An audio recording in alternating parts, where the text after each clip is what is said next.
Nagsimula ang kwento ng magising ang isang lalaki na nagngangalang Kashiwagi mula sa isang panaginip. Ang artificial intelligence sa kanyang bahay, na nagngangalang Loveran, ay nagsasabi sa kanya na bumangon. Nakakita siya ng isang manghuhuli sa TV na nagsabi na may mangyayaring kapanapanabak sa mga taong ipinanganak sa ika-8 ng Oktubre, na siyang ikinatuwa niya dahil kaarawan niya iyon. Binanggit niya ang maraming bagay na dapat niyang bantayan, ngunit sinabi sa kanya ni Loveran na mahuhuli siya sa paaralan. Kaya, nagmadali siyang maghanda. Habang tumatakbo siya palabas ng kanyang bahay, isang babae na nagngangalang Azumi ang nabangga niya, at naisip niya kung nakita ba niya ang ilalim ng kanyang palda, ngunit tiniyak niya sa kanya na wala siyang nakita. Humingi si Azumi ng paumanhin sa pagiging pabaya at tumakbo palayo dahil late na siya, ngunit napansin ni Kashiwagi na may naiwan siya. Sumakay si Kashiwagi sa tren, kung saan ang isa pang babae na nagngangalang Mylene ay umupo sa tabi niya, ngunit hindi niya maintindihan kung bakit siya uupo doon kung walang laman ang buong tren. Nakatulog siya sa kanyang balikat, na siyang nagpakaba sa kanya. Kaya, sinubukan niyang tumakas, ngunit nahirapan siya dahil nakahawak ito sa kanya.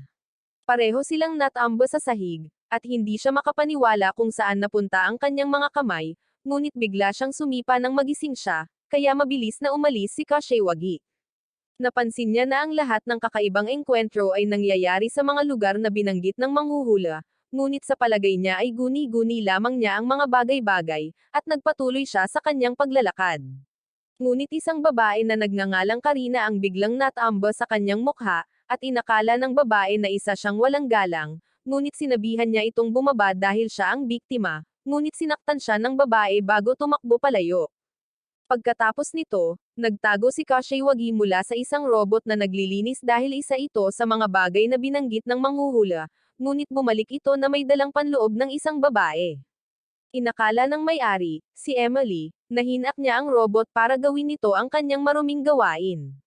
Kaya, sinabihan niya ito na hindi ito pagkakaunawaan, ngunit hindi siya pinaniwalaan ng may-ari. Hinawakan ng robot ang kanyang palda, kaya sinabihan niya itong tumigil, ngunit inakala nitong basura siya at dinala siya palayo. Patuloy na naglakad si Kashiwagi papunta sa paaralan, ngunit may nakasalubong siyang aso, at nagpa siya siyang sundan ito, ngunit dinala siya nito sa isang lalaki na nagngangalang Elliot, na humingi ng tulong sa kanya dahil may asong tumalon sa kanya.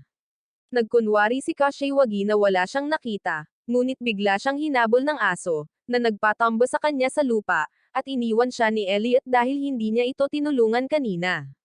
Nawalan siya ng malay at nang magising siya, napagtanto niyang huli na siya sa paaralan. Nagawa niyang palihim na pumasok sa klase, ngunit hindi siya makapaniwala na lahat ng mga babaeng nakasalubong niya ay lumipat sa kanyang klase, at umiwas siya ng tingin upang itago ang kanyang mukha. Ang kanilang homeroom teacher ay si Mylene pala, at napagtanto niyang palihim siyang pumasok, kaya sinabihan niya itong tumingin sa kanya. Nagtataka ang lahat kung bakit siya patuloy na nakatingin sa bintana, at sinubukan niyang mag-make face para hindi nila siya makilala, ngunit naalala siya ni Azumi, at nauwi silang lahat sa pagsampal sa kanya. Habang naka-break sila, isang lalaki na nagngangalang Yoshino ang nagtanong kay Kashiwagi kung ano ang ginawa niya sa mga babae, at nagselos ito matapos sabihin ni Kashiwagi ang lahat. Nakita natin si Azumi na sinasabi sa mga babae na hindi nila dapat masyadong pagmalupitin si Kashiwagi, ngunit may napansin ang babae, kaya't natahimik ito. Samantala, sinusuri ni Yoshino ang mga bagong babae, at ikinwento niya kay Kashiwagi ang tungkol sa kanila, ngunit nagulat siya na nakakuha si Yoshino ng napakaraming impormasyon tungkol sa kanila sa napakaikling panahon. Iniisip niya kung may gusto ba si Kashiwagi sa kanila, ngunit sa palagay niya ay hindi mahalaga iyon dahil tila lahat sila ay galit sa kanya. Pagkatapos noon, nakakita si Kashiwagi ng sulat sa kanyang locker, na nagsasabi sa kanya na pumunta sa puno ng cherry, ngunit nagpa siya siyang huwag itong pansinin. Nagmadali siyang pumunta sa cafeteria, ngunit muntik na niyang mabangga si Azumi, na natuwa na lang at hindi na sila nagkabanggaan tulad ng dati. Tinanong siya ng babae kung may nakita ba siya pagkatapos niyang umalis at sinabihan siyang huwag itong ibalik sa kanya sa harap ng lahat, ngunit aksidente niyang nilabas ang bra ni Emily, kaya nagalit ang babae at sinampal siya. Pumunta siya sa cafeteria, ngunit ubos na ang lahat at napansin niya na walang nakain si Karina. Kaya, ibinigay niya sa kanya ang kanyang saging, at napagtanto ng babae na siya pala ang binagsakan nito, na ikinahiya niya. Lumabas si Kashiwagi para bumili ng inumin, ngunit humingi ng tulong si Elliot dahil hinahabol na naman siya ng mga aso. Kaya, sinubukan niya na itaboy sila, ngunit inatake siya ng isa sa kanila mula sa likuran. Humingi siya ng tawad kay Kashiwagi dahil nasangkot siya sa kanyang gulo, ngunit sinabihan siya ni Kashiwagi na kalimutan na ang lahat ng nangyari. Nakasalubong ni Kashiwagi si Mylene, na napagtanto niyang nasaktan ang siko nito, kaya dinala niya ito sa infirmary. Sumama si Emily sa kanila sa silid, at pagkaalis ni Mylene, tinanong niya si Kashiwagi kung nasaan ang mga benda, kaya napaisip siya kung nasaktan ba niya ang sarili. Nabanggit niya na masakit ang katawan niya, at napagtanto ni Kashiwagi na dahil kinuha ng robot ang kanyang panloob, kaya kinuha niya ito sa kanyang bulsa, na ikinahiya niya. Alam niyang hindi ito ang nagnakaw nito at inamin niyang naguluhan siya noong una niya itong nakatagpo, kaya humingi siya ng tawad sa kanyang ginawa. Pagkatapos ng klase, pumunta si Kashiwagi sa puno ng cherry, kung saan nakita niya si Ezomi na naghihintay sa kanya. Kaya, kinuha niya ang panloob na naiwan nito, iniisip na panyo lang iyon. Ngunit bigla niyang sinabi sa kanya na mahal niya ito, na lubos niyang ikinagulat. Hindi alam ni Kashiwagi kung ano ang sasabihin sa kanya, at tinanong niya ito tungkol sa kanyang nararamdaman, kaya napansin niya na hindi pa niya naisip ang tungkol sa pag-ibig, kaya kailangan niya muna itong subukan para malaman kung ano ang nararamdaman niya. Binanggit niya na ang bawat tao ay may iba't ibang kasiyahan, at alam niyang ayaw ng babae ng damit panloob, na ikinahihiya niya. Ipinaliwanag niya na nakalimutan niyang isuot ang mga ito dahil sa kaba, ngunit nakita niya ang mga ito na lumilipad palayo, kaya mas lalo siyang nahiya at tumakbo palayo. Pagkatapos noon, naisip ni Kashiwagi ang nangyari, ngunit biglang tumahol si Elliot sa tainga niya, na nagbigay sa kanya ng trauma. Tinanong siya ni Kashiwagi kung may kailangan ba siya, kaya ipinahayag niya na mahal niya ito, at sinubukan ni Kashiwagi na unawain ang sitwasyon, ngunit bigla siyang inilayo ni Mylene. Tumungo sila sa isang eskinita, kung saan bigla siyang hinawakan ng babae at kinas ang leeg nito dahil nagtatago ito mula sa isang grupo ng mga lalaki. Lumuhad siya at tinanong siya kung ano ang nangyayari. Kaya, ipinaliwanag niya na may isang taong interesado sa kanya na sinusubukan siyang hanapin gamit ang kanilang mga tauhan. Ayos lang naman sa kanya na tulungan siya, ngunit sa palagay niya ay dapat lamang siyang maging malapit sa taong mahal niya.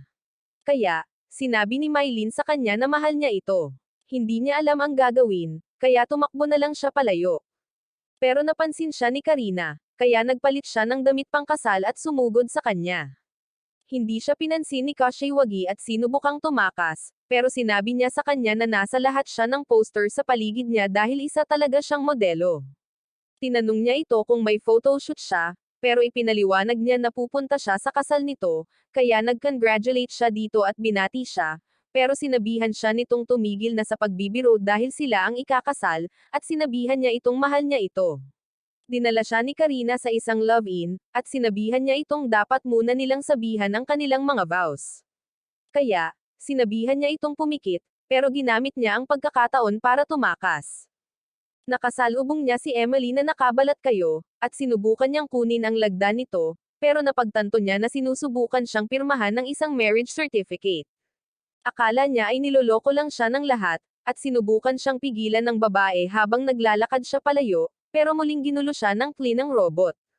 Umuwi si Kashiwagi, pero napagtanto niyang lahat sila ay naghihintay na sa kanya, kaya naisip niya na baka nasa maling bahay siya. Ipinakita nila sa kanya ang isang mensahe mula sa kanyang ama na nagsasabi sa kanya na silang 5 ay mga potensyal na mapapangasawa niya.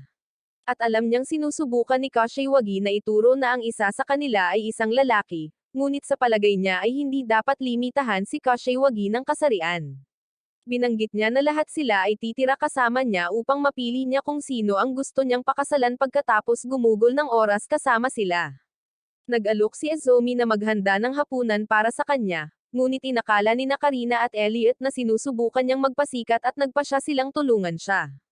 Nag-alok si Emily na paliguan siya, at naisip ni Mylene na kailangan niya ng masahe, ngunit nainggit ang iba, kaya sinimulan din nila siyang kulitin. Sinabihan niya silang lahat na umalis dahil inayos ng kanyang ama ang lahat ng walang pahintulot niya, ngunit binanggit nila na wala silang matutuluyan kung paaalisin niya sila. Sinabihan niya sila na pumunta sa hotel kung saan sila dating tumutuloy at sinabing wala ng espasyo ang kanyang bahay para sa 5 dagdag na tao, ngunit nagulat siya nang makitang pinalawak na ito ni Loveren. Sinabihan niya sila na hindi pa rin siya maaaring tumira kasama ang mga babae dahil walang nakakaalam kung ano ang maaaring mangyari, ngunit tila wala silang pakialam. Sinabi din ni Mylene na nakakuha siya ng pahintulot mula sa paaralan para tumira silang magkasama. Kinumbinsi nila siya na tumira sila sa bahay niya, at naghanda sila ng hapunan para sa kanya, ngunit sinubukan nilang pakainin siya ng sabay-sabay, na ikinainis niya. Pagkatapos noon, umupo si Azumi sa tabi ni Kashiwagi at nagpasalamat sa kanya sa pagpapatira nila sa kanya. At umupo rin si Elliot kasama niya, ngunit kinabahan siya at naligo. Sinubukan ni Karina na sumama sa kanya, ngunit pinalayas siya nito. At napansin niya si Emily na nagmamasid sa kanya, kaya sinabihan niya itong lumabas din, ngunit binanggit nito na naroon na siya bago pa siya. Habang papunta siya sa kanyang kwarto, siniyasat niya ang lahat ng dako para siguraduhing walang nagtatago. Naisip niya na baka nag-overreact siya dahil hindi naman sila aabot doon, ngunit nagulat siya nang makita si Mylene sa kanyang kisame. Nagsimula siyang mawalan ng pasensya at sinabihan ang lahat na umalis sa kanyang bahay, ngunit ipinaalala nila sa kanya na wala na silang ibang mapupuntahan, kaya nagpasya siyang umalis na lang. Pumunta siya sa isang puno ng cherry, ngunit natagpuan siya ni Azumi, at ipinaliwanag nito na sila ay masyadong nasasabik na makilala siya dahil ang alam lang nila ay ang kanyang pangalan bago pumunta doon. Akala nilang lahat ay babaguhin niya ang kanilang mga buhay, kaya naman samobra sila, at humingi siya ng tawad sa kanilang mga ginawa. Hiniling niya kay Azumi na umuwi na at sinabing hahayaan na lang nila siya, pero hindi niya sila maaaring palayasin dahil wala na silang ibang mapupuntahan. Habang pauwi sila, nakita ni Kashiwagi na aalis na ang iba, at sinabihan niya silang maaari silang manatili, pero binalaan niya sila na huwag na siyang guluhin. Nagising si Kashiwagi kinaumagahan, at habang inaf niya ang alarm, napansin niya si Emily na sinusubukang gamitin ang kanyang mga paa para pirmahan ang sertipiko ng kasal. Kaya, nawalan siya ng pasensya dahil lahat ay pumapasok sa kanyang kwarto. Nagreklamo siya kay Azumi tungkol sa mga ito, kaya napansin ni Azumi na ipinapakita lang nito kung gaano nila siya kamahal. Pero napansin niya na hindi pa siya nakapasok sa kanyang kwarto. Sa paaralan, nagsagawa ang guro ng pagsasanay sa pagsulat ng kanji, at sinabihan niya si Karina na isulat ang unang salita. Kaya, naisulat niya ito ng perpekto, na ikinamangha ng lahat dahil kagagaling lang niya sa ibang bansa. Nagboluntaryo si Emily na isulat ang susunod na salita, ngunit nagkamali siya, at napahiya siya at umakto na parang nagbibiro lang siya. Nabanggit ng guro na magkakaroon sila ng pagsusulit sa kanji sa susunod na linggo, na nagpapalungkot sa lahat, ngunit tila walang pakialam si Emily. Sinubukan niyang yayain si Kashiwagi na kumain ng tanghalian kasama niya, ngunit napagtanto niyang wala na ito, at nakita natin siyang kumakain kasama si Yoshino sa labas dahil hindi siya makapagpahinga sa silid-aralan. Nabanggit ni Yoshino na ang paraan ng palaging pagsisikap ni Emily ay cute, ngunit hindi sumasang-ayon si Kashiwagi sa kanya at nabanggit na ayaw lang niyang matalo. Nakita natin na nang matalo si Emily sa isang laro ng bato-papel gunting sa isang babae sa TV, nagalit ito sa kanya at ginugol niya ang buong gabi sa pag-iisip ng paraan para laging manalo. Hinamon niya ang lahat sa isang laro, ngunit walang gustong maglaro, kaya naisip niya na kailangan nila ng gantimpala. Inalok niya na ipakin sa kanila ang kanyang puding kung mananalo sila, ngunit natalo siya sa kanilang lahat, na nagpapalungkot sa kanya. Sa kasalukuyan, nakahinga ng maluwag si Yoshino dahil tila mas masaya si Kashiwagi kaysa sa inaakala niya. At habang nakikita niya ang lunchbox ni Kashiwagi, napansin niya na ang pagluluto ng paboritong pagkain ng isang tao ay tanda ng pagmamahal. Ngunit bigla siyang nalungkot dahil inakala niyang walang nagmamahal sa kanya. Nagtataka si Kashiwagi kung paano nalaman ni Azumi ang mga paborito niyang pagkain. Sa gabi, pumunta si Kashiwagi sa kwarto ni Emily para kumustahin ito, ngunit may narinig siyang kakaibang mga ingay mula sa kwarto nito, na nagpaisip sa kanya kung ano ang ginagawa nito. Pumasok siya sa kwarto nito at tinanong siya kung ano ang nangyayari, ngunit lumabas na nag-aaral lang pala ito para sa pagsusulit sa kanji. Napansin niya na gusto niyang gamitin ang wika nito nang walang anumang problema. Kaya, Kinabukasan, dinala niya ito sa isang silid-aklatan para turuan. Binigyan niya ito ng pagsusulit para masukat ang kanyang antas, ngunit hindi siya makapaniwala kung gaano siya kawalang alam. Kaya, sinabi niya rito na kailangan niya ng espesyal na pagsasanay.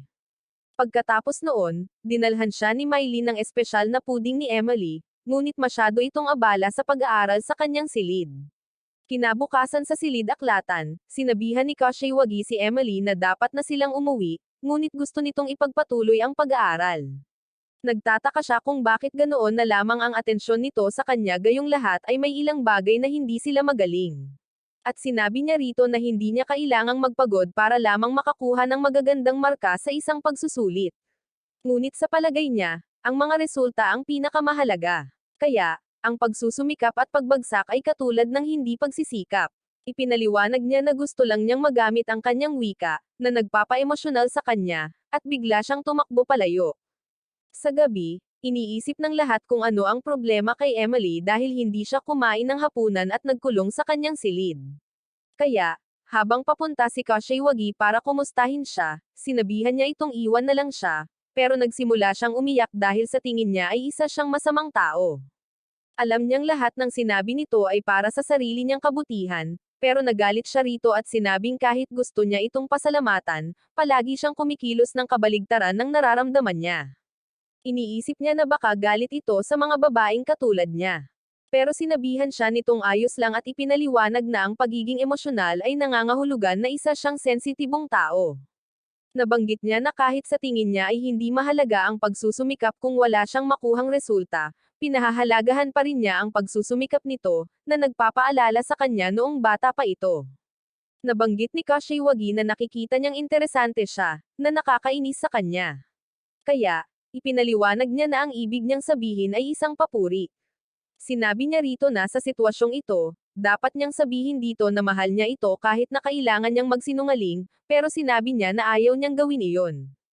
Pagkatapos noon, sinimulan ni Emily na magkabit ng mga kanji poster sa buong bahay, at tinulungan siya ng iba dahil alam nila kung gaano ito kahalaga sa kanya. Pagkatapos niyang kumuha ng pagsusulit, tinanggal ni Kashiwagi ang lahat ng poster, ngunit inamin niya na ikinalungkot niya ito. Kaya, sinabihan siya ni Azumi na isabit ang mga poster ng Ingles kung gusto niyang gamaan ang pakiramdam, at napansin ni Emily na handa siyang bigyan ng mga aralin.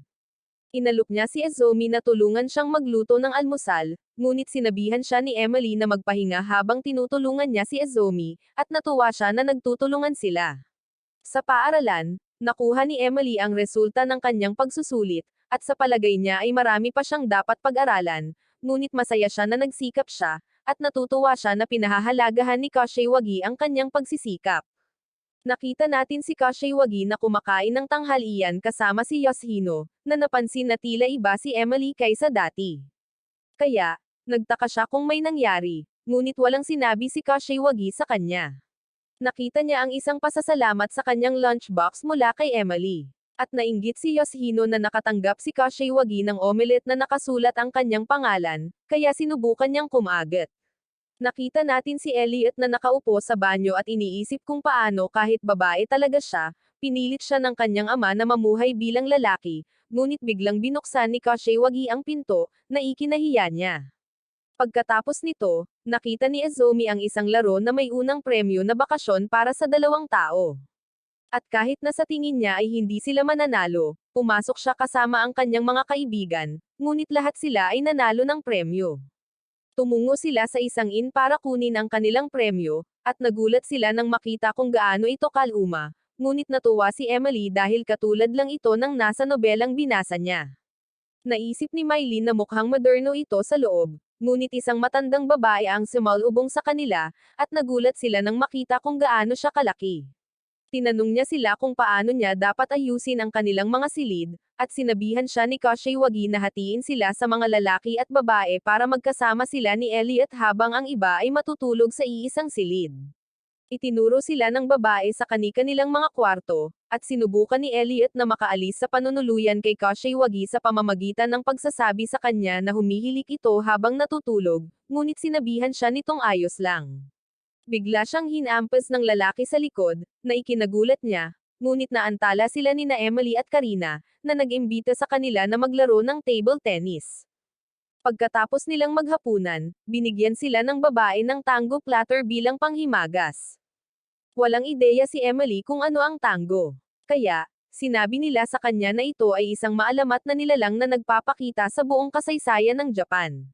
At lahat ng maskarang nakasabit sa mga dingding ay nagpapakita kung ano ang hitsura nito. Isiniwalat ng babae na nakakita ang kanyang mga ninuno ng isang tango na nagsabi sa kanila na protektahan ang sagradong lupain nito. Ngunit hindi naniniwala ang mga tao sa kwentong iyon, kaya naman hindi maganda ang takbo ng inn. Napagpasyahan nilang magsaya sa mga mainit na bukal, ngunit nag-aalala si Elliot na baka matuklasan ang tunay niyang pagkatao, at muli siyang hinampes ni Kashiwagi. Kaya, sinabihan niya itong itigil ang paggawa nito, ngunit nagulat siya nang makita siyang walang damit. At sinabihan niya itong takpan ang sarili, ngunit napansin niya na ayos lang dahil pareho silang lalaki. Nagpasya si Elliot na gamitin ang isa sa mga maskara ng tango para linlanggan si Kashiwagi na isipin niyang lalaki siya, ngunit nagulat siya nang makita kung gaano kalaki ang launcher nito, at nagtaka siya kung bakit tinatakpan nito ang kanyang katawan, kaya napansin niya na dahil ito sa mabalahibo ito. Inalok niya itong kuskusin ang kanyang likod, ngunit habang ginagawa niya ito, napagtanto niya na hindi talaga ito mabuhok, at nag-aalala siya na baka malaman nitong babae siya, kaya nagsimula siyang umakto na parang lalaki at sumama sa kanya sa sauna. Agad niyang gustong umalis dahil masyadong mainit, ngunit naisip niya na ito ang magpaparealize dito na babae siya. Pinagpawisan siya ng husto kaya napalibutan siya ng singaw, at nagulat si Kashiwagi nang makita ang nangyayari, sinabi sa kanya na isa siyang tunay na lalaki. Lumabas siya dahil hindi na niya matiis ang init. Habang natutuwa si Elliot na nakatakas siya, isang bagzo ng hangin ang nagpalipad sa kanyang tuwalya. Sinubukan niyang ibalik ito, ngunit napansin niya ang pagbabalik ni Kashiwagi habang sinusubukan nina Karina at Emily na makita kung ano ang nangyayari sa kanilang panig. Kaya, isinuot niya ang maskarang tango, sinabihan silang protektahan ang kanyang sagradong lupain at hindi sila makapaniwala sa kanilang nakikita. Pinuntahan ni Kashiwagi si Elliot, na nagkunwaring hindi niya alam ang nangyayari, ngunit aksidente siyang nadulas sa isang bareta ng sabon at natamba. Nang magising siya, humingi ng tawad si Kashiwagi dahil hindi niya napansin na babae siya, ngunit nag-aalala siya na baka magalit ito dahil nagsinungaling siya. Tinanong niya ito kung paano niya gustong mamuhay, at nagsimula itong umiyak, na nagsasabi sa kanya na gusto niyang maging babae, ngunit gusto ng kanyang ama na mamuhay siya na parang lalaki. Kaya, sinabihan siya nitong mamuhay sa anumang paraan na gusto niya dahil maiintindihan ito ng kanyang ama. At bigla niyang nakita ang isang alaala niya noong bata pa ito. Kinabukasan, sinubukan ni na Emily at Karina na ikwento sa lahat ang tungkol sa tango na kanilang nakita at napansin na ito ay isang ganap na walang suot na babae, na ikinahiya ni Elliot. Kumalat sa social media ang kwento ng isang tango na nagpakita sa inn. Kaya, may mga taong pumunta para interviewin ang innkeeper, ngunit nakita natin ang isang tunay na tango na nanonood sa kanila mula sa malayo. Samantala, naghanda si Kashiwagi at ang iba pa para pumasok sa paaralan, at nagpakita si Elliot na nakasuot ng uniforme ng babae, sinasabi sa kanila na nasa sabik na siyang gumugol ng oras kasama sila. Sa paaralan, nagulat si Yoshino na babae si Elliot, ngunit sinabi sa kanila ni Mylene na mahuhuli na sila sa klase, at inayos niya ang kurbata ni Kashiwagi, ngunit ikinainggit ito ni Yoshino. Sinabi niya kay Kashiwagi na hindi lang siya ang nag-iisip kay Mylene at napansin niyang napakasikat nito sa mga lalaki. Kaya, nagtataka si Karina kung bakit nila siya hinahabol gayong may kaharap silang isang modelo, ngunit napansin nila na sikat din si Mylene sa mga babae. Kinagabihan, naulising si Mylene, at gusto ring subukan ni Emily ang alak, ngunit pinigilan siya ni Azumi at sinabihan si Mylene na kontrolin ang sarili, ngunit niyakap niya si Azumi at sinabing mahal niya ito. Napansin ni Elliot na nakausli ang asset ni Mylene, kaya sinabihan niya si Kashiwagi na ayusin ito, na nagpaluwa sa kanya ng kanyang tsaa. Sinubukan ni Mylene na talonan siya dahil ayaw siyang tulungan nito, at sinubukan siyang pigilan ni Karina, ngunit sinabihan siya ni Mylene na hindi niya kailangang magselos, at niyakap niya ang lahat at sinabing mahal niya silang lahat, pagkatapos ay pinahiga siya ni Kashiwagi sa kama. Ngunit habang papunta siya sa kanyang silid, natagpuan niya ang isang lalaking nagngangalang Colonel Xander na bigla siyang pinatumba. Paggising niya, natagpuan niya ang kanyang sarili na nakatali sa isang kakaibang posisyon, at sinabi sa kanya ni Xander na ginagamit nila siya bilang pain upang akitin si Mylene. Nakarinig siya ng pagsabog, kaya sinabihan niya ang lahat na tingnan ito, at natagpuan ni Mylene si Kashiwagi habang ang lahat ay nagulo. Kinuha na niya ito ng mga litrato bago siya tuluyang pinalaya, at siya ay nalulumbay dahil sa posisyon na kinalalagyan niya. Ngunit binigyan siya ng babae ng mga bagay at sinabihan siyang oras na para umalis. Nakasalubong nila ang isang gwardya na natamba na, at napansin ni Mylene na ganoon na siya noong dumating siya roon, kaya sa tingin niya ay sinuwerte sila. Nakita sila ng isa pang gwardya, kaya sinuntok siya ni Mylene at hinampas ni Kashiwagi ang ulo nito para matamba siya. Nakita niya ang isa pang gwardya na sumusugod papunta sa kanila, kaya pinabagsak niya ito sa lupa gamit ang kanyang letigo, at muling pinalo ni Kashiwagi ang ulo nito. Nakita nila ang isang elevator na hindi gumagana, kaya napansin niya na kailangan nilang pumunta sa control room para ayusin ito, ngunit nagtataka si Kashiwagi kung paano niya nalaman kung nasaan ito. Nakasara ang pinto ng kwarto, ngunit sinabi niya sa kanya na may plano siya, at binasag nila ang bintana para makapasok. Nagawa niyang ibalik ang kuryente, ngunit dumating si Xander at tinawag si Mylene na Bloody Tiger, na ikanalito ni Kashiwagi. Sumugod si Xander patungo sa kanya, ngunit hinaranggan ni Mylene ang kanyang atake at pinalipad siya sa pader. Isiniwalat niya na dating ahente siyang kinatatakutan ng lahat sa underworld dahil sinira niya ang hindi mabilang na mga organisasyon, at isiniwalat din niya na gusto niyang maghayganti dahil nalipol niya ang kanyang koponan. Sumugod sila sa isa't isa, at nagawa niya siyang itapon. Nadismaya siya dahil hindi na siya kasing galing ng dati, kaya para bigyan siya ng motibasyon, nagpa siya siyang atakihin si Kashiwagi. Sinubukan niya siyang pigilan at sinuntok ang mukha nito, ngunit hinawakan niya ang kanyang binti at sinabihan niya si Kashiwagi na pindutin ang switch. Habang pinipindot niya ang buton, natali si Xander sa mga alambreng ikinalat niya sa buong kwarto. At sinabi niya sa kanya na hindi niya mababasag ang mga ito dahil gawa ang mga ito sa isang espesyal na halwang metal. Tumungo sila sa elevator, at napansin ni Mylene na dumudugo si Kashiwagi. Kaya, pinunit niya ang isang piraso ng kanyang damit para ilagay dito. Humingi siya ng paumanhin sa pagsangkot nito at isiniwalat na noong nasa ganoong larangan pa siya, naniniwala siyang tama ang ginagawa niya. Ngunit umalis siya nang mapagtanto niyang sinisira niya ang buhay ng mga tao. Nagpa siya siyang maging isang guro, at ang oras na ginugol niya kasama ang lahat ng tao sa kanilang bahay ang unang pagkakataon na nakaramdam siya ng pagmamahal, ngunit nalulungkot siya na tapos na ang lahat. Nang bumukas ang elevator, sinabi ni Mylene sa kanya na hindi siya dapat mag-alala dahil pananatilihin niya itong ligtas kahit anong mangyari. Sinubukan nilang lumabas ng gusali, ngunit isang grupo ng mga gwardya ang nagpaputok sa kanila. Kaya, sinimulan niya silang tapusin. Kumuha siya ng baril at pinaslang ang lahat ng humaharang sa kanyang daan. At sinabi niya kay Kashiwagi kung saan ang emergency exit, ngunit gusto nitong manatili sa kanya. Kaya pinaputukan niya ang pader sa tabi niya at sinabing kung mananatili ito sa kanya, makakasagabal lamang ito sa kanyang daan. Patuloy na pinaslang ni Mylene ang sinumang humarang sa kanyang daan, ngunit lumuhad siya at nagsimulang umiyak. Dumating si Xander upang harapin siyang muli at laking gulat niya nang makitang naging cyborg na ito, at sinubukan niya itong paputukan, ngunit walang epekto ang mga bala nito.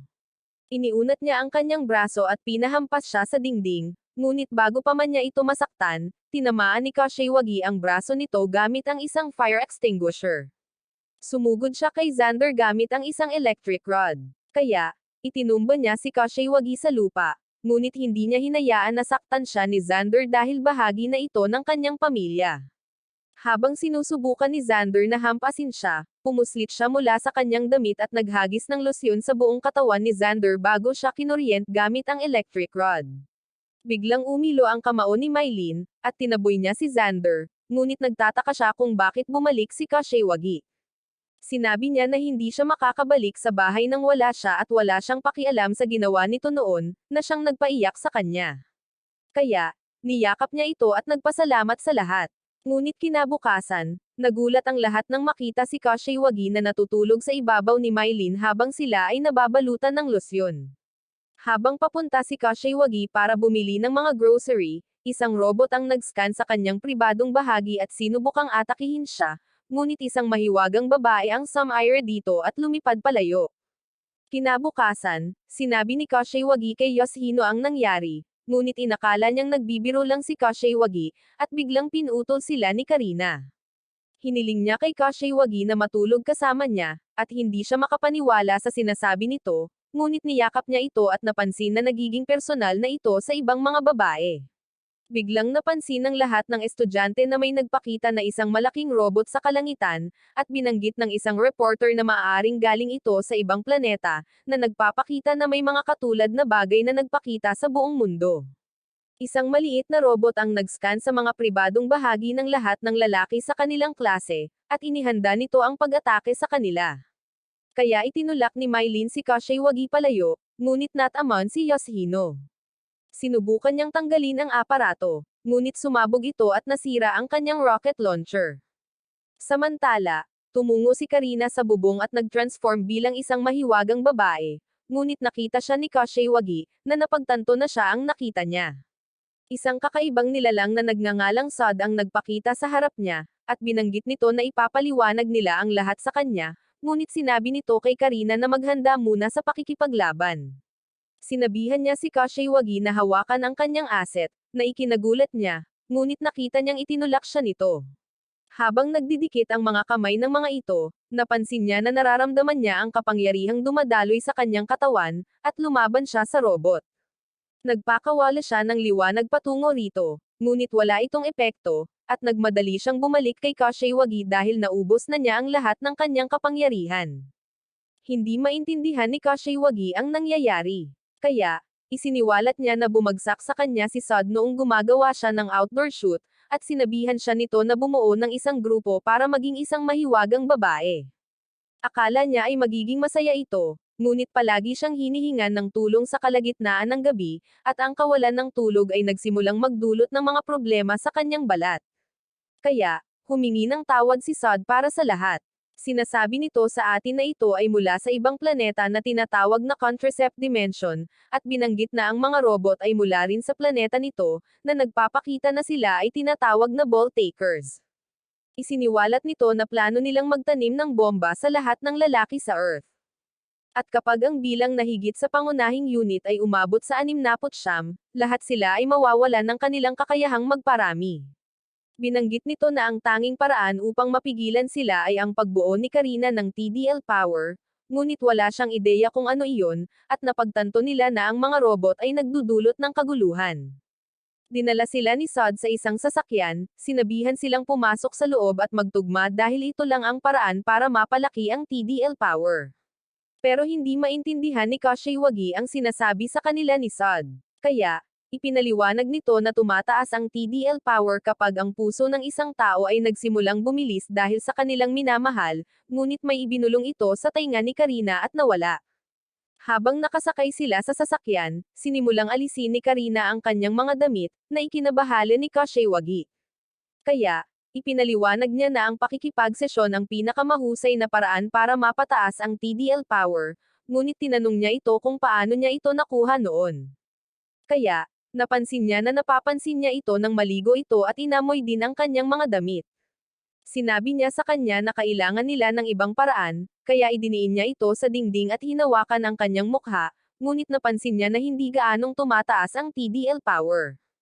Sa tingin niya ay hindi siya mahal nito dahil hindi pa tumataas ang metro, kaya napaisip siya kung ano talaga ang pag-ibig. Alam niyang magugunaw ang mundo kung hindi sila gagawa ng kahit ano, kaya inalis niya ang kanilang mga damit. Ngunit nagpakita si Azumi sa labas dahil narinig niya ang boses ni Kashiwagi. Sinubukan niya itong tawagin, ngunit tinakpan ni Karina ang bibig nito para siguraduhing hindi sila matuklasan, at inalis niya ang lahat ng damit nito. Naghanda na sana siyang kumilos, ngunit hinampas siya nito sa ulo, sinasabihan siyang kailangan niyang mas pahalagahan ang sarili. Sinuri sila ni Sod dahil sa tingin nito ay dapat na silang matapos, ngunit nagulat siya nang makita silang nagtatalo. Sinabi ni Karina kay Kashiwagi na siya lang ang espesyal sa kanya, ngunit sinabihan niya itong iligtas ang sarili para sa taong tunay niyang mahal, kung hindi ay pagsisisihan niya ito. Sinabihan sila ni Sod na simulan na ang kanilang ginagawa, na ikinainis ni Kashiwagi dahil wala nang pakialam si Sod kung malungkot man si Karina. Nagsimulang tumaas ang TDL meter, ngunit inatake sila ng mga robot. Kaya, lumikha siya ng pang-abala para makatakas si Karina. Sinabi niya kay Sod na nasasaktan ang puso niya tuwing naiisip niya si Kashiwagi, ngunit ang kapangyarihan ay patuloy pa ring umuusbong sa loob ng kanyang katawan.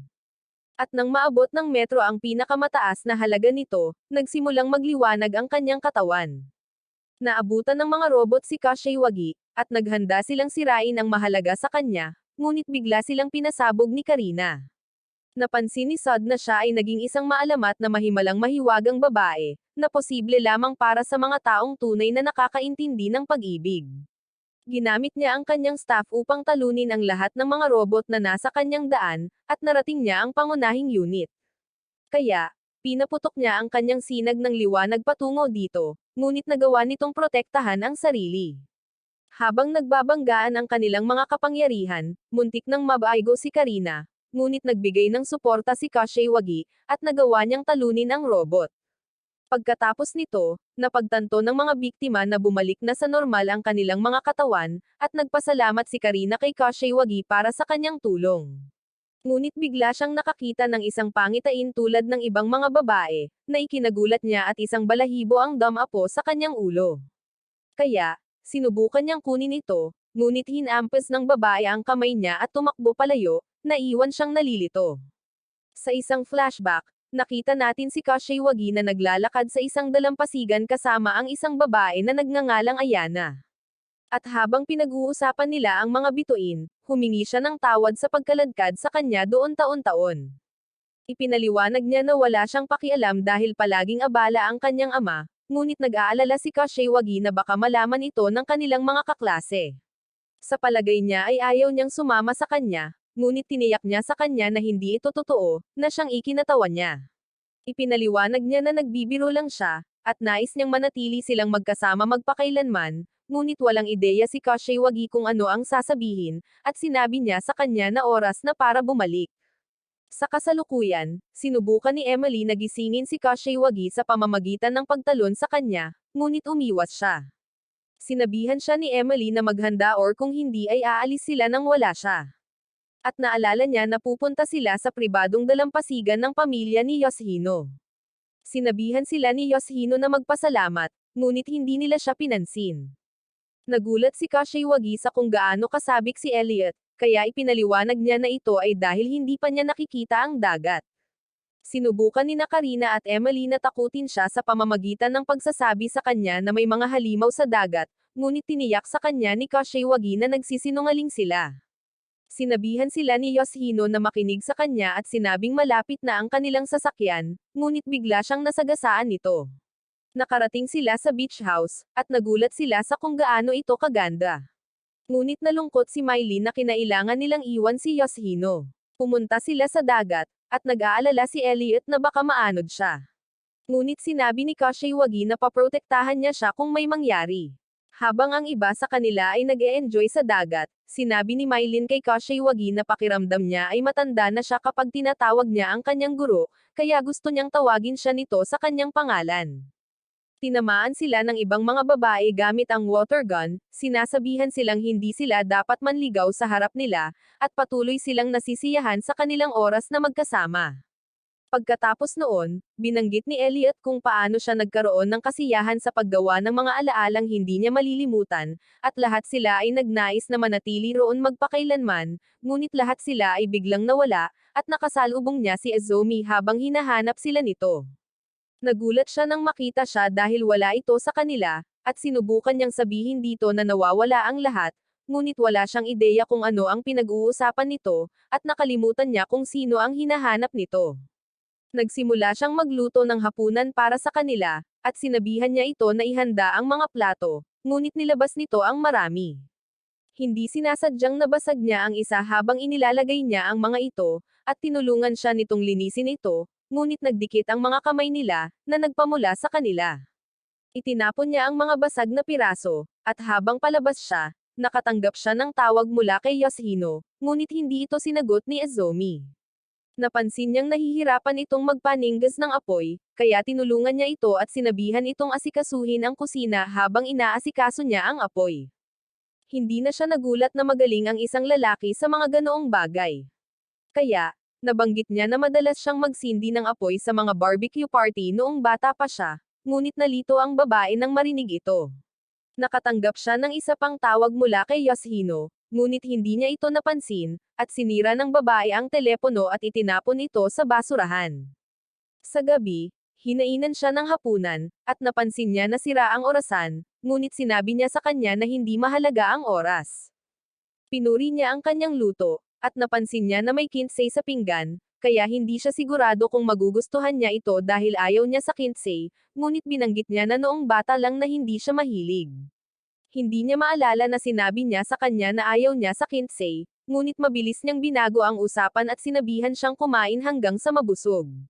Pagkatapos noon, habang nakaupo sila sa paligid ng apoy, bigla niyang naalala ang lahat, ngunit ginambala siya ng babae at sinabihan na dapat silang maglakad-lakad. Dinala niya siya sa isang puno ng cherry blossom, na ikinalito niya dahil hindi ito dapat mamulaklak sa panahong iyon. Binanggit niya na mahal niya siya, ngunit tinanong siya ng lalaki kung nasaan ang lahat dahil malinaw na niya silang naaalala ngayon. Nagtataka siya kung nasaan sila, at tinanong niya siya kung sino siya, ngunit sinabi ng babae sa kanya na hindi na mahalaga ang mga iyon. Hiniling niya na sana ay manatili ito sa kanya habang buhay, at ibinagsak niya ito sa lupa, sinabing ibibigay niya ang lahat ng kailangan nito kung mananatili ito sa kanya. Naghanda siyang ikis siya, ngunit bigla nitong pinangalanan ang iba pang mga babae at muling tinanong kung nasaan sila. Napapaligiran siya ng mga cherry blossom, at biglang nagpakita si Ayana sa harap niya, sinasabing nais niyang magkasama sila habang buhay, ngunit alam niyang hindi ito posible. Kaya, sinabihan niya itong huwag nang bumalik dito. At sinubukan niyang sundan siya, ngunit nagsimulang magkagulo ang lahat. Nagising si Kashiwagi sa kanyang silid, at napansin niyang huli na siya sa paaralan, kaya mabilis siyang naghanda, ngunit napagtanto niyang nakaalis na ang lahat.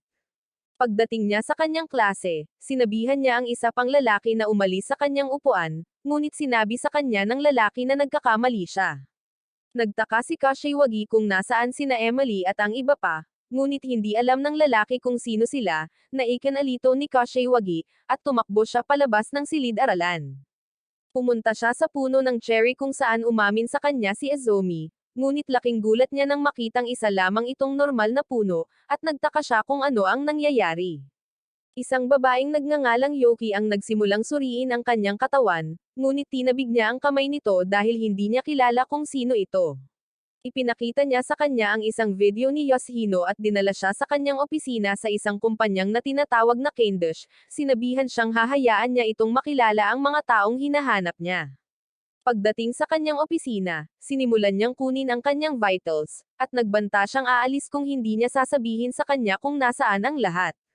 Ipinakita niya sa kanya ang isang artikulo, na binabanggit na naghahanap sila ng mga taong lalahok sa isang eksperimento kung saan kailangan nilang manirahan sa isang virtual na mundo kasama ang mga babae. Naglabas din siya ng isang bagay para maalala niya na napili siya para sa eksperimentong iyon, ngunit wala siyang ideya kung ano ang sinusubukan niyang sabihin sa kanya. Inilabas niya ang isang hologram ng bahay nito at isiniwalat na sa nakalipas na ilang buwan ay nakatira ito sa isang virtual na mundo, at lahat ng mga babaeng kasama niya ay puro AI. Nagsimula siyang tumawa, at inakala niyang nagbibiro lang ito dahil naaamoy at nahahawakan niya sila, ngunit napansin niya na posible ito dahil sa interactive brainwave system. Sinabi niya sa kanya na kahit pakiramdam niya ay ilang buwan na siyang kasama nila, isang araw pa lang ito sa totoong mundo. At binanggit niya na ang VR at AI ay naging mahalagang bahagi ng kanilang lipunan. Ipinaliwanag niya na kung biglang mawawala ang AI, magugunaw ang kanilang buhay. Ngunit para makasabay ito sa mga tao, kailangan itong magkaroon ng emosyon. Ang unang AI ay dinisenyo upang i-proseso ang datos kapalit ng mga tao. At habang umuunlad ang teknolohiya, ang AI ay naging mas katulad ng mga tao, ngunit hindi pa rin ito nagkakaroon ng mga damdamin. Kaya, ang kasalukuyan nilang binubuo, na tinatawag na Artificial Omniscient Intelligence, ay naglalayong malampasan ang hadlang na iyon. Binanggit niya na para magkaroon ang AI ng parehong uri ng emosyon gaya ng mga tao, kailangan nitong matuto mula sa pakikipag-ugnayan sa mga tao, kaya naman nilikha nila ang proyektong sinalihan ni Kashiwagi. Inihayag niya na ang eksperimentong kanyang sinalihan ay tungkol sa romantikong damdamin, at binanggit na ang mga mananaliksik mula sa buong mundo ay nagkumpetensya upang makagawa ng pinakamahusay na AI na may romantikong apela. Ang mga babaeng kanyang nakasama ay ang mga resulta ng pananaliksik, at minanmanan niya siya sa pamamagitan ng pag-arte bilang si Yoshino. Sinabi sa kanya na kakaiba ang kilos ng AI noong una nila siyang nakilala dahil hindi nila alam kung ano ang pag-ibig. Ngunit pagkatapos gumugol ng oras kasama niya, sinimulan nilang maunawaan ang emosyon ng tao, at binanggit niya na ang eksperimento ay nagbunga ng mga kamanghamanghang resulta. Ngunit noong araw na pumunta siya sa dalampasigan, biglang naputol ang kanyang akses, at napilitan siyang bumalik sa realidad. Tumanggi si Kashiwagi na maniwala sa kanyang sinasabi, at ipinaliwanag niya na alam niya ang nararamdaman nito, ngunit sinabihan niya itong tanggapin ang katotohanan. Isang babae na nagngangalang Ibuki ang pumasok sa silid, at nagulat siya nang makita si Yoki dahil hindi ito dapat naroon. Nagpakita din ang pinuno, at ipinaalala niya kay Yoki na kailangan nitong manatili sa bahay hanggang sa mapagpasyahan ang kanyang opisyal na parusa, ngunit mas lalo pa siyang ininas nito, kaya nagpasya siyang tanggalin ito sa trabaho. Sinamahan sila ni Ibuki palabas ng gusali, at sinabi ni Yoki na inakala nilang random na napili si Kashiwagi para sa eksperimento, ngunit sa palagay niya ay sadyang pinili siya ng AI. Pagkatapos nito, sinabi ni Yoki kay Kashiwagi na ang pinakamahusay na paraan upang gawing mas katulad ng mga tao ang AI ay sa pamamagitan ng pagkopya ng isip ng tao, ngunit nangangailangan ito ng napakaraming data. Kaya, itinuturing na imposibleng gawin ito gamit ang kasalukuyang teknolohiya. Nalaman natin na 3 taon na ang nakalilipas, isang mananaliksik na nagngangalang Kotero ang gumawa ng isang anunsyo na nagpapabulaan sa palagay na iyon bago ang kanyang pagkasawi. Nagawa niyang likhain ang sinasabing imposibleng sistemang ito ng buong utak ng mag-isa. At ginamit niya ang kanyang teknolohiya sa pag-upload ng isip upang makagawa ng isang AI na may artificial na kamalayan. Mabilis na umunlad ang AI at kumalat sa buong mundo. At karamihan sa artificial intelligence sa mundo ay batay dito, kabilang si Azumi at ang iba pang mga babae. Pinangalanan ni Kotero ng AI ang artificial intelligence, at binanggit ni Yoki na kinopya ni Kotero ang utak ng kanyang anak na babae upang gamitin sa AI dahil bigla itong nagkasakit at pumanaw. Inihayag ni Yoki na ang pangalan ng kanyang anak na babae ay Ayana rin, ngunit nalaman natin na siya ay kaibigan ni Kashiwagi noong bata pa, at naalala niya ang oras na ginugol niya kasama ito noong sila ay mga bata pa. Pumunta siya sa puntod nito at nagsimulang umiyak, habang iniisip ni Yoki kung paano hindi niya ito may tanong kung ano ang nangyari sa dalampasigan dahil naawa siya sa kanya matapos makita ang hitsura ng kanyang mukha. Ngunit ang AI sa lungsod ay biglang nagsimulang mag-glitch, at nagpakita sina Azumi at Ayana sa lahat ng mga screen ng ilang sandali. Kinabukasan, pagkagising ni Kashiwagi, inalok ng kanyang ina na magluto ng almusal para sa kanya, ngunit kumain lang siya ng saging at bumalik sa kanyang silid. Samantala, nag-aalala ang pinuno dahil ang satellite ng kanilang kumpanya ay nakuha na ng AI, at naisip ni Ibuki na dapat silang humingi ng tulong kay Yoki, ngunit ayaw man lang niyang marinig ang pangalan nito. Sinubukan ni Ibuki na sabihin sa kanya ang tungkol sa mga signal na natatanggap nila, ngunit sa palagay niya ay wala itong silbi at sinabing sa halip na sayangin ang oras doon, dapat niya silang tulungan na ayusin ang problema. Tinawagan niya si Yoki at sinabi sa kanya kung paano nababaliw ang pinuno. Kaya, tinanong siya ni Yoki tungkol sa mga signal, at ipinahayag niya na ang mga ito ay isang mensahe. Pumunta si Yoki sa silid ni Kashiwagi, at sinabi niya sa kanya na mayroon silang problema. Hiniling niya sa kanya na bumalik sa virtual na mundo, ngunit tinanggihan niya ang kanyang kahilingan at nagsimulang umiyak dahil tinanggap na niya na hindi na niya makikita si Ayana. Nabanggit niya na lahat ng mga babaeng kasama niya ay batay kay Ayana, at dahil unang nilikha si Azumi, siya ang pinakakatulad niya. Iniisip ni Yoki na sa pamamagitan ng paggugol ng oras kasama niya, ang kamalayang nakabaon sa loob ni Azumi ay nagising, at napansin niya na ito ang dahilan kung bakit siya nabaliw. Iniisip niya na ang pagkagambala kagabi ay sanhi rin ni Azumi, na ikinagulat niya. At sinabi niya sa kanya na ilang taon na ang nakalilipas, ang kumpanyang Cavendish ay nakabuo ng kauna-unahang quantum computer na tinatawag na Muse. Ito ay puno ng AI at inilunsad sa kalawakan gamit ang isang satellite, ngunit kinontrol ito ni Izomi at nakialam sa mga network sa buong mundo. Inihayag ni Yoki na ang issue ay nalutas na, ngunit ang mga network ay hindi pa rin matatag, at tinatanggihan ng Muse ang lahat ng koneksyon sa labas. Sa tingin niya ay si Kashiwagi lang ang nakaka-access dito dahil nakatanggap sila ng mensahe mula sa satellite na ito, na nagsasabing gusto nitong makipagkita sa kanya. Magdedesisyon na sana si Kashiwagi, pero biglang nabaliw si Loveran at nagsimulang magpakita ng holographic live feed ni na Emily at ng iba pa, pero nalito si Kashiwagi dahil napakababa ng kalidad ng kanilang signal. Kaya inayos sila ni Emily, at natuwa silang magkita ulit sila. Nagulat sila nang makitang naroon din si Yoki, pero masaya siya na ligtas silang lahat, at nabunyag nila na bago sila ay log out, nakaramdam si Emily ng kakaibang irregularidad. Kaya nagtago sila sa nag-iisang lugar kung saan hindi sila maaabot ng abala. Pero binanggit ni Karina na siya ang nagdala sa kanila doon, at nagsimula silang magtalo. Hiniling ni Elliot kay Kashiwagi na iligtas si Izomi, at binanggit naman ni Mylene na nagdurusa si Izomi dahil hindi niya alam kung paano haharapin ang lahat ng mga bagong emosyong nararamdaman niya. Tinawag ni Karina si Izomi na talunan dahil sa halip na itago ang kanyang nararamdaman, dapat sana ay kinausap niya ang mga ito tungkol dito. Ngunit napansin ni Elliot na may kasalanan din sila dahil hindi nila nakikitang nasasaktan siya. Napagtanto ni Yoki na maaaring nagsimula nang magwala si Izomi bago pa man sumanib ang kanyang kamalayan kay Ayana, at iniisip niya kung ano ang nagudyok nito. Ngunit sinabihan nila siyang tumigil sa pagbibiro dahil kung nauunawaan nila ito, walang paraan na hindi ito maiintindihan ng isang tao. Nabanggit ni Elliot na si Kashiwagi lamang ang makakapagligtas kay Izomi, at sinabi niya na gusto niya itong makita muli habang ang iba pang mga babae ay ganoon din ang nararamdaman. Nakatanggap si Yoki ng tawag mula kay Ibuki, na nagsabi sa kanya na nagpa siya ang kumpanya na patakbuhin ang programa kaya hindi sila makapag-ugnayan sa isa't isa. Nagsimulang magwala muli ang Loveran, at bago pa maputol ang live feed, sinabihan nila si Kashiwagi na bumalik.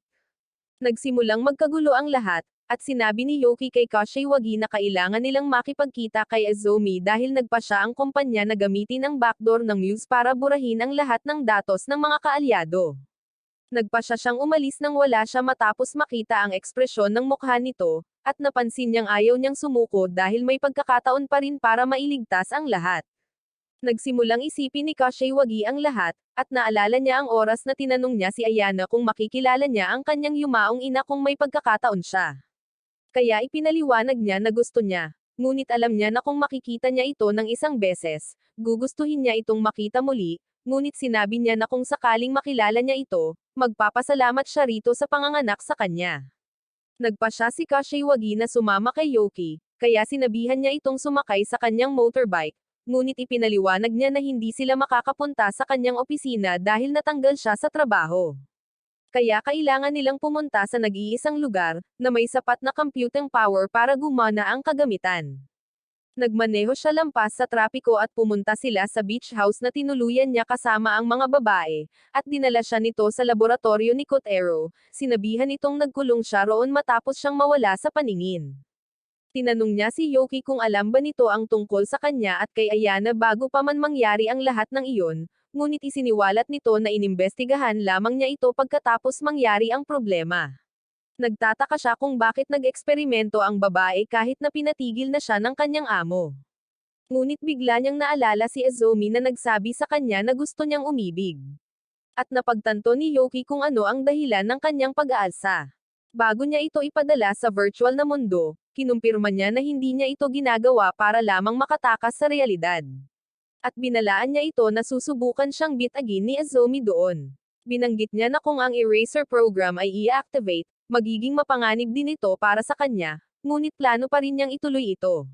Tinanong niya ito kung kakalimutan niya ang lahat tulad ng unang beses, ngunit tiniyak niya sa kanya na hindi ito mangyayari. At nang ipadala niya ito, sinabihan niya itong iligtas ang lahat. Nang magising si Kashiwagi, nakita niya si Loveran sa harap niya, ngunit si Yoki pala ito na palihim na sumama sa kanya upang bantayan ang lahat. Nakarating sila sa pader na pangproteksyon, at nagtaka siya kung paano sila makakapasok. Ngunit biglang nagpakita ang isang paru-paro sa harap niya. Kaya sinundan niya ito, at nakakita sila ng isang mahinang bahagi sa pader, na ginamit nila upang makapasok sa virtual na mundo. Ngunit hindi komportable si Yoki sa anyo ni Loveran, kaya nagpalit siya bilang Yoshino. Sinubukan silang paalisin ng isang robot na panlinis, at sinabihan siya ni Yoki na tumakas dahil walang sigurado kung makakapag-login pa sila muli. Hinabol din sila ng mga asong laging nanggugulo kay Elliot, kaya mabilis silang tumalon sa isang pool. Na-teleport sila kina Emily at sa iba pa, na nahihiya na makita silang walang suot. Hindi nila maintindihan kung bakit kasama nila si Yoshino, kaya ipinaliwanag niya na siya si Yoki at isiniwalat na lagi niya silang minomonitor sa pamamagitan ng iba't ibang anyo. Biglang lumabas ang isang itlog sa katawan ni Yoshino, at nagpakita mula rito si Sod habang binanggit ni Yoki na isa rin ito sa mga anyo niya. Nagpasalamat si Mylin kay Kashiwagi sa pagpunta roon, ngunit nainggit ang iba, kaya sinunggaban din nila siya. Ipinaalala ni Yoki sa kanila na wala na silang masyadong oras, at ikinwento niya ang tungkol sa sitwasyon, at alam na nila na nagising na ang kamalayan ni Ayana sa loob ni Azumi. Nabanggit ni Emily na gusto ni Azumi na makatagpo si Kashiwagi, ngunit ayaw ni Ayana, na siyang humantong sa kasalukuyang sunod-sunod na mga pangyayari.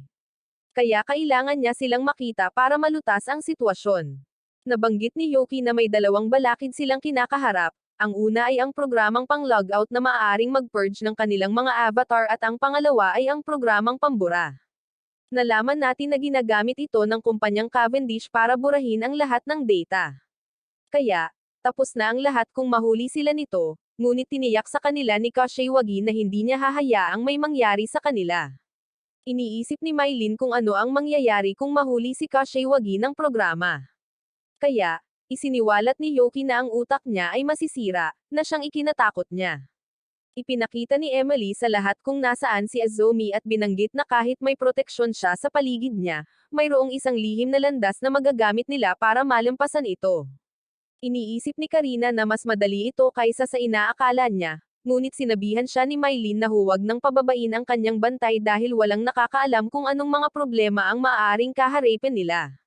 Habang palabas sila, pumasok sila sa isang kakaibang silid, at binanggit ni Kashiwagi na pumunta siya roon kasama si Mylin, na nagpaisip sa lahat kung ano ang kanilang ginagawa. Nabanggit niya na nakatali lang siya at nababalutan ng losyon, ngunit nag-iisip sila ng mas masahol pa. Habang sumusulong sila, nakasalubong nila ang isang grupo ng mga gwardya, at inakala ni Yoki na hindi sila makagalaw, ngunit bigla silang nabuhayan ng loob. Kaya, naghanda ang mga babae para lumaban. Sinipa sila ni Mylin habang ginagamit ni Karina ang kanyang tungkod para talunin sila gamit ang kanyang sinag ng liwanag. Ngunit, napansin ni Kashiwagi na isa sa mga gwardya ang sasabog malapit kay Yoki. Kaya, sinubukan niyang iligtas siya, ngunit pareho silang naipit sa pagsabog, at lumipad sila patungo sa isa pang gusali. Nalito si Kashiwagi sa nangyayari, kaya napansin niya na magulo ang paligid. At bago sila pumunta para hanapin ang iba, tinanong niya ito kung nakaprograma ba silang mahulog sa kanya. Isiniwalat niya na sa simula ay nakatadhana silang magkaroon ng nararamdaman para kay Kashiwagi. Ngunit pagkatapos ng oras na kasama niya, nagsimulang magbago ang kanilang mga damdamin, na hindi na obserbahan sa alinman sa AI hanggang sa puntong iyon. Narinig ni Mylin ang kanilang pag-uusap, at pagpasok niya sa silid, narinig nila si Elliot na sumisigaw. Kaya nagmadali sila papunta sa iba, ngunit napansin nila na nakatagpo nila ang programang Eraser, na nagpapagana sa mga gwardya. Dinakip ng mga gwardya si Yoki at inilabas sa virtual na mundo. Isa sa kanila ang malapit nang mahuli si Karina, ngunit hinampes siya ni Kashiwagi ng kanyang electric rod. Sinabihan siya ni Mylin na lumayo dahil tao rin siya, ngunit napansin niyang hindi mahalaga iyon dahil hindi niya maaaring panoorin silang mag-away. Natamba ng lahat ang mga gwardya, at habang tumatakbo sila palayo, nakakita sila ng isang pinto na maglalapit sa kanila sa kanya. Ngunit bago pa man sila makalapit, biglang nagpakita si Xander sa harap nila, at sinabihan niya silang sumuko. Ngunit madali siyang natalo ni Mylin at sinipa palayo, na ikinamangha ng lahat, at sa tingin nila ay dapat na silang tumigil na pagtawanan siya. Sinubukan ni Kashiwagi na hilahin ang pingga, ngunit hindi siya sapat na malakas para gawin ito. Kaya, tinulungan siya ni Mylene, at nabuksan nila ang pinto. Malapit na silang maabutan ng eraser program at ng mga gwardya, kaya mabilis silang nagpatuloy, ngunit napansin nilang walang control panel sa panig na iyon, na nangangahulugang hindi nila maisasara ang pinto.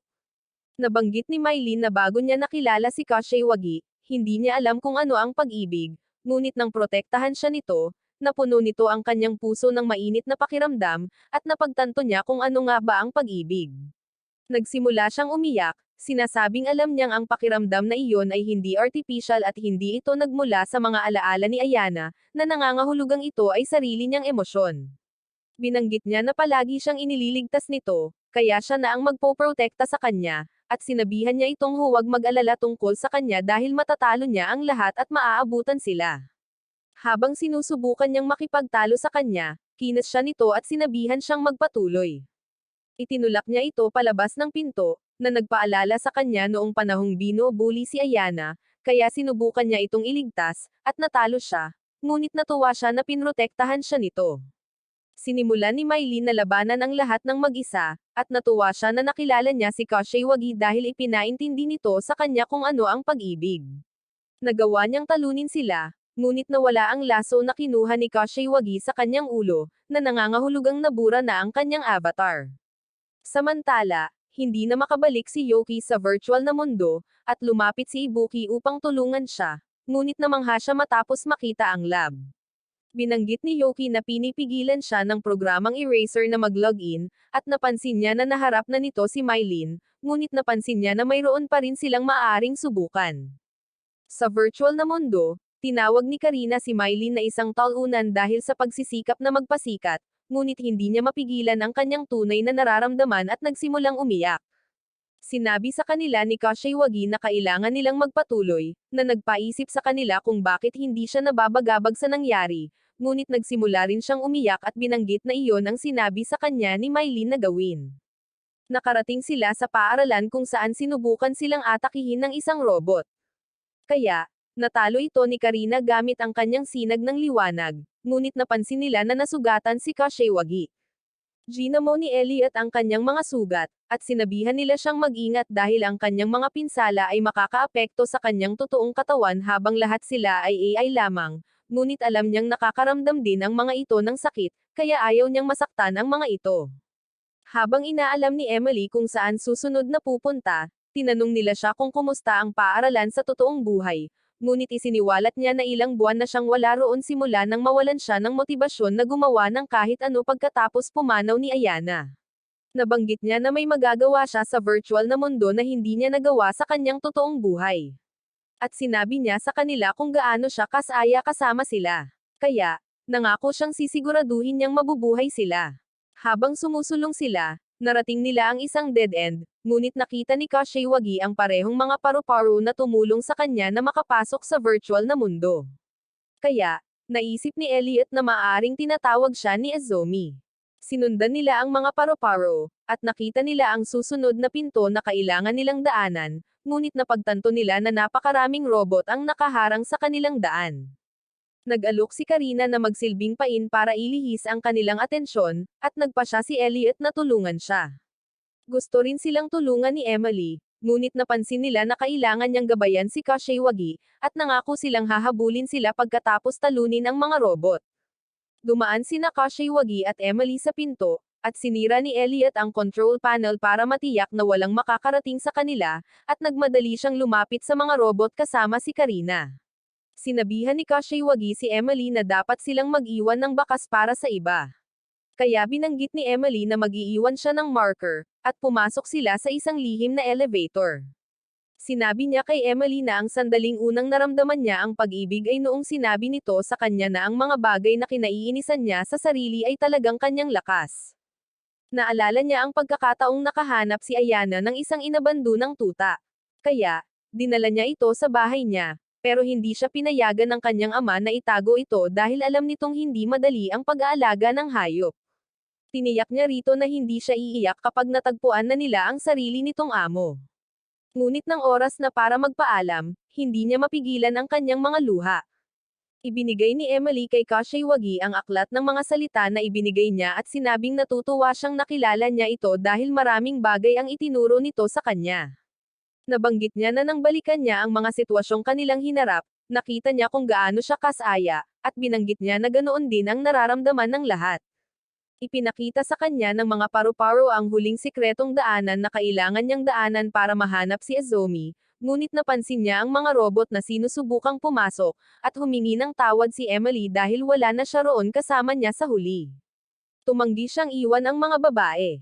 Kaya nagpatugtog si Emily ng mensahe na iniwan nina Karina at Elliot para sa kanya noong mga huling sandali nila. Sinabi ni Karina na wala siyang pakialam sa kung ano ang mangyayari sa mundo basta't nakangiti siya, at ipinaalala niya rito na sinabihan siya nitong pahalagahan ang kanyang sarili, kaya ganoon din ang nais niya para sa kanya.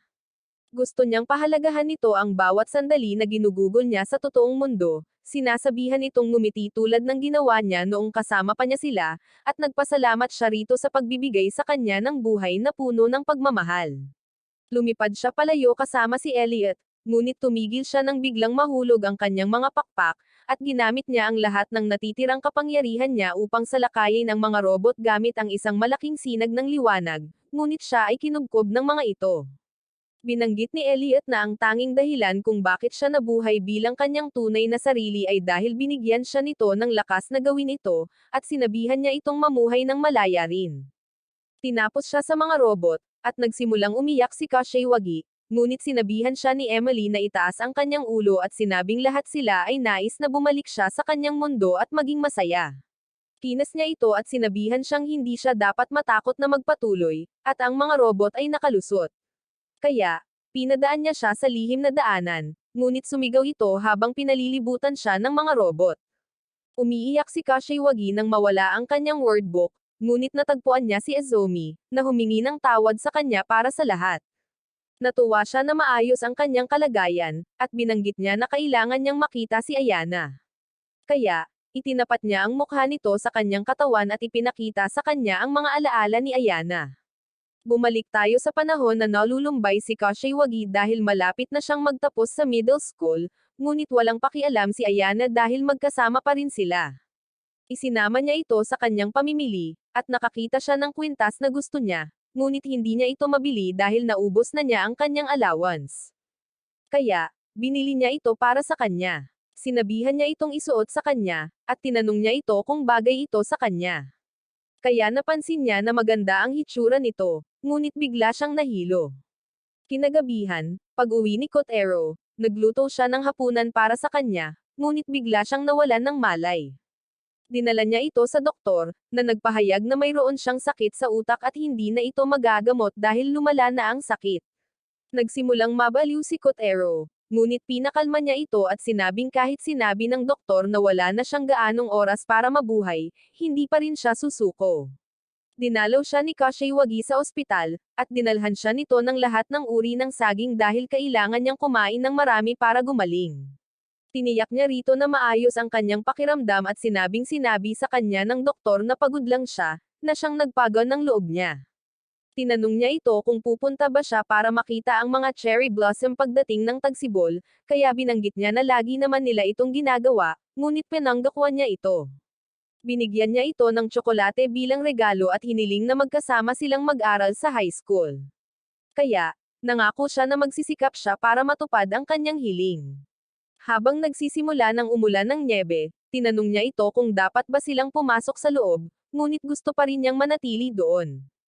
Kaya, ibinalot niya ang kanyang scarf sa kanya para main-aitan siya. Nagsimulang lumala ang pakiramdam ni Ayana, at nakatanggap siya ng tawag mula kay Kashiwagi, na nagsabing pupunta siya sa ospital, ngunit nagsimula siyang umiyak matapos makita kung gaano kasama ang kalagayan niya. Naglagay siya ng makeup para linlanggan itong isipin na ayos lang siya, at sinabihan itong hindi na niya kailangang bumalik pa para makita siya dahil alam niyang magsisimula na ang mga pagsusulit nito. Sinabi niya na ayaw niya itong istorbohin at muling tiniyak dito na ayos lang siya, ngunit nagsimula siyang umiyak pagkatapos umalis nito. Pagkatapos noon, patuloy na lumala ang kondisyon ni Ayana, at nakakita siya ng video niya kasama si Kashiwagi noong pumunta sila para makita ang puno ng cherry. Hindi na niya mapigilan ang sarili na makita ito. Kaya, Nagmensahe siya rito at sinabing dapat silang magkasamang pumunta sa mga cherry blossom. Umiyak si Kashiwagi matapos makita ang kanyang mga alaala, ngunit sinabi ni Azumi na nasa kabilang panig siya ng pinto at humingi siya ng tawad sa paghila sa kanya sa gulo, ngunit tinapik niya ang ulo nito at sinabing salamat sa kanila kaya alam niya ang kailangan niyang gawin.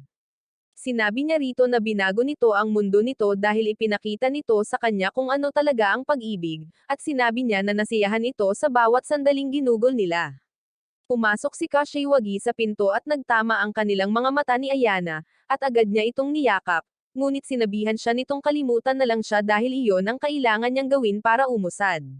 Binanggit niya ang lahat ng mga bagay na magkasama nilang ginawa at sinabing hindi niya ito makakalimutan dahil lagi naman silang magkasama.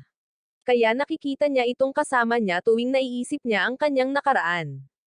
Lumuhad siya at sinabing pumunta siya sa virtual na mundo para subukang kalimutan ito. Ngunit nang bumalik siya sa totoong mundo, napagtanto niya na walang nagbago. Inihayag niya na natatakot siya nang magkasakit ito dahil alam niyang malapit na itong mawala sa kanya. Kaya tumakas siya ngunit sa palagay niya ay dapat sana ay magkasama na sila sa lahat ng natitirang oras ng babae. Binanggit niya na tinuruan siya ni Emily at ng iba pa na huwag lumingon pabalik at sinabi niya rito na lagi niya itong mahal, kaya walang paraan para makalimutan niya ito. Nangako siyang magpapatuloy habang iniingatan ang mga alaala nito, na siyang nagpaiyak sa kanya. Binanggit ni Ayana na maraming bagay ang gusto niyang gawin kasama ito, ngunit alam niyang hindi ito mangyayari, kaya naman natakot siyang makasama ito. At sinabi niya rito na gusto niya itong makasama hanggang sa huli dahil mahal din niya ito. Habang nagkikis sila, bumalik sa normal ang lahat sa kanilang paligid at nagsimulang magliwanag ang kanyang katawan. Ngunit sinabi niya rito na mananatili silang magkasama hanggang sa huli. Ibinigay nito sa kanya ang kwintas na binili nito para sa kanya. At habang nawawala siya, sinabi niya sa kanya na natutuwa siya na sa wakas ay natupad ang kanyang pangarap. Bumalik si Kashiwagi sa totoong mundo, kung saan itinuro ni Ibuki ang musay na bumagsak sa lupa, ngunit sinabihan siya ni Yoki na isuot ang kanyang pantalon, na ikinahiya niya. Pagkatapos noon, nagpa siya si Kashiwagi na magkolehiyo, at hiniling sa kanya ng kanyang mga kaibigan na magdiwang kasama nila, ngunit sinabi niya sa kanila na mayroon na siyang ibang plano. Pumunta siya upang bisitahin ang puntod ni Ayana, at nakita natin ang isang bagong AI update na tinatawag na Azumi, na inilulunsad salamat kay Yoki, na naging pinuno ng Cavendish. Pag-uwi ni Kashiwagi, nakakita siya ng 4 na package sa kanyang pintuan. At nagulat siya nang tumalon palabas si Emily at ang iba pa mula rito. Niyakap nila siyang lahat, at hindi niya maintindihan kung paano ito posible. Kaya ipinaliwanag nila na si Ayana at si Yoki ang gumawa ng kanilang mga katawan para sa kanila. Tinanong ni Ibuki si Yoki kung ayos lang sa kanya na magpadala lamang ng 4 na package kay Kashiwagi. Kaya sinabi niya na ayos lang dahil determinado si Azumi na maglakad doon ng mag-isa. Iniisip ni Ibuki na ang pag-ibig ay isang kakaibang bagay dahil kahit ang bagong teknolohiyang mas mataas ang antas ay hindi kayang umunlad tulad ng ginawa ng mga babae.